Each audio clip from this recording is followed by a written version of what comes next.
안녕하십니까. 오늘 아침에는 연애신 천연계의 숨겨진 진리 22페이지에서 34페이지까지를 읽어드리겠습니다. 비유를 통해 주신 구주의 교훈에는 참된 고등교육이 무엇인지를 나타내 보이고 있다. 그리스도께서는 시원한 과학의 진리를 사람들에게 열어 보이실 수 있으셨으며 수세기에 걸쳐서 수고하고 연구하여야 겨우 통찰할 수 있는 신비들을 드러내실 수도 있으셨다.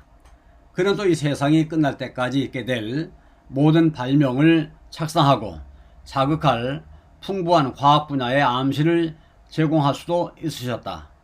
그러나 그는 그 같은 일을 하지 않으셨다.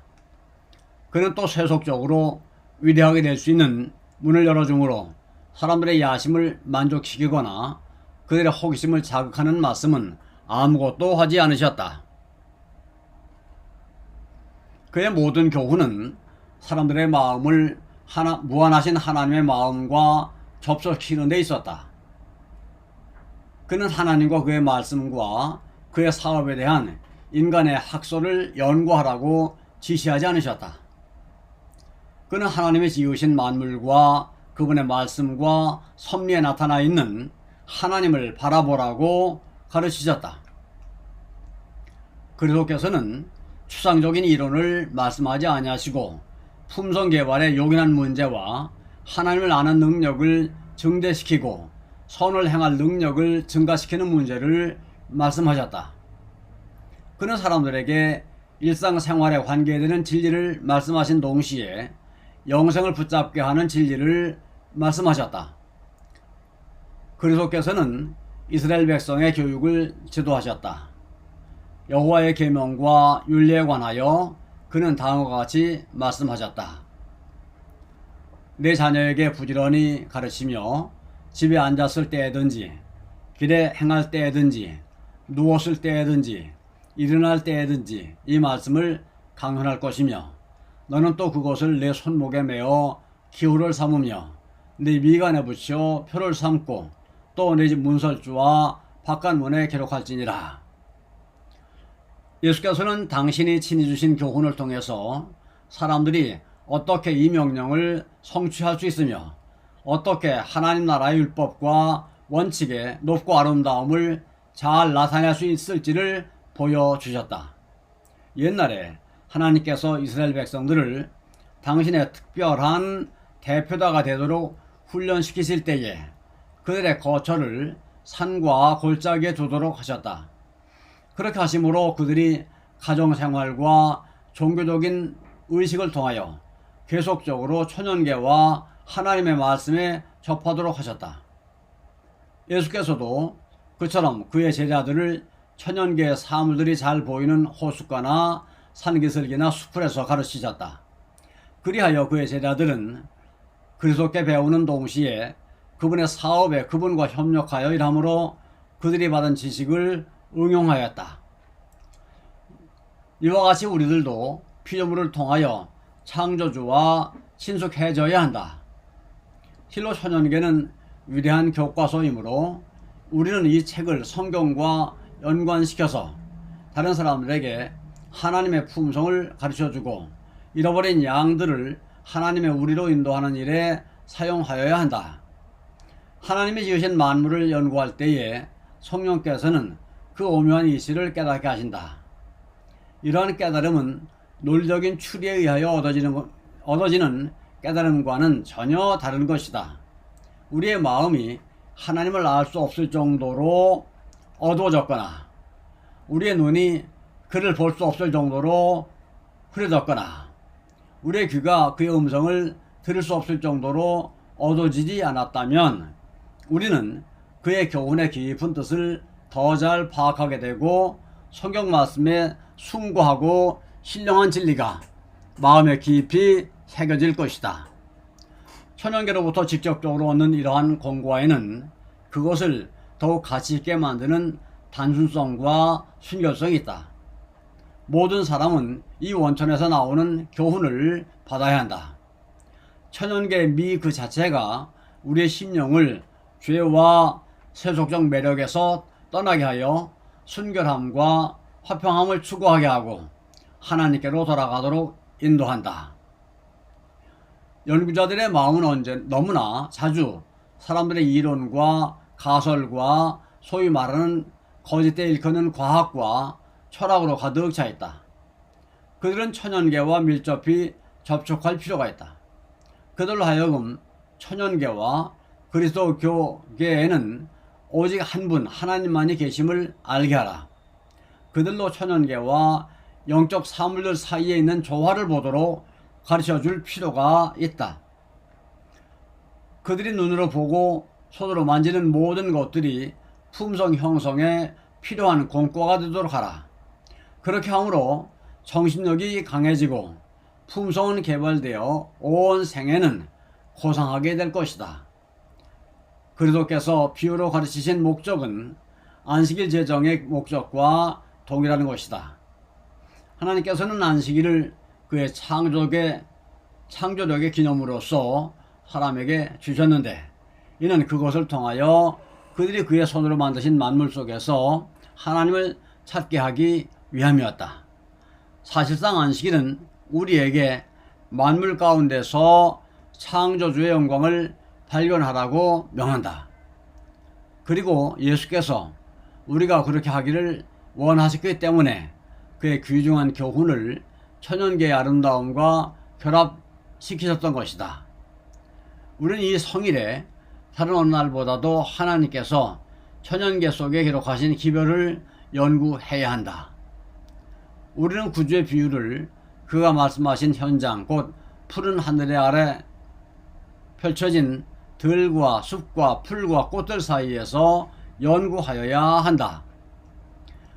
우리가 천연계를 가까이 하면 할수록 그리스도께서는 우리로 하여금 당신의 임재를 실제적으로 느끼게 하시고 우리의 마음속에 당신의 평화와 사랑을 말씀해 주신다.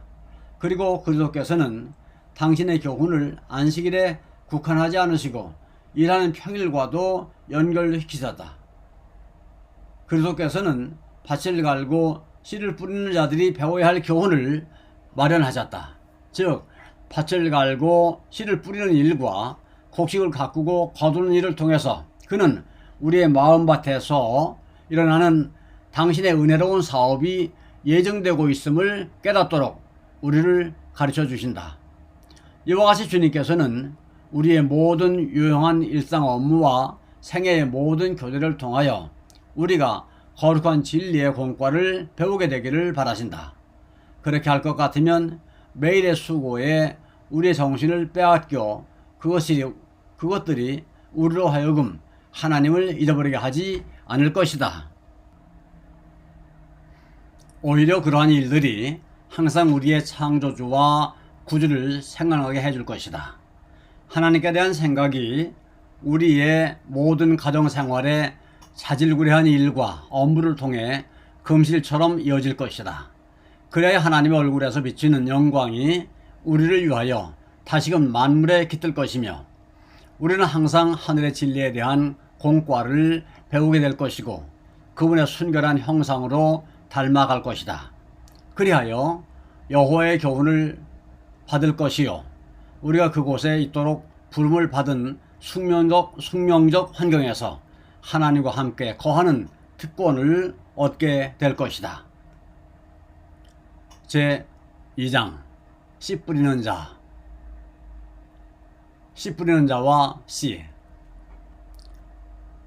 그리스도께서는 씨 뿌리는 비유를 통하여 천국에 대하여 설명하셨을 뿐 아니라 크신 농부로서 그의 백성을 위하여 행하시는 사업에 관해서도 말씀하셨다. 그는 밭에서 씨를 뿌리는 자들과 마찬가지로 하늘의 진리의 씨를 뿌리기 위하여 이 땅에 오셨다. 예수께서 말씀하시는 비유 그 자체가 곧 씨앗이었으며 그는 이 씨로서 가장 귀중하고 은혜로운 진리들을 심으셨다. 씨 뿌리는 비유는 너무나 평범하기 때문에 사람들은 그 비유의 참 가치를 인식하지 못한다. 그리스도께서는 농부가 밭에 씨를 뿌리는 씨를 통하여 우리가 복음의 씨, 곧 파종되면 패역한 사람들을 다시 하나님께로 돌아오게 할 수 있는 그 씨를 생각하기 바라신다. 작은 씨의 비유를 말씀하신 그분은 하늘의 임금이시며 밭에 씨를 뿌리는 일을 주관하는 법칙이 진리의 씨를 뿌리는 일도 주관한다. 군중들이 그리스도의 말씀을 듣기 위하여 열심과 기대를 가지고 갈릴리 바닷가로 모여들었다. 그 중에는 자리에 누워 자기의 병을 예수님께 보이려고 기다리는 병자들도 있었다.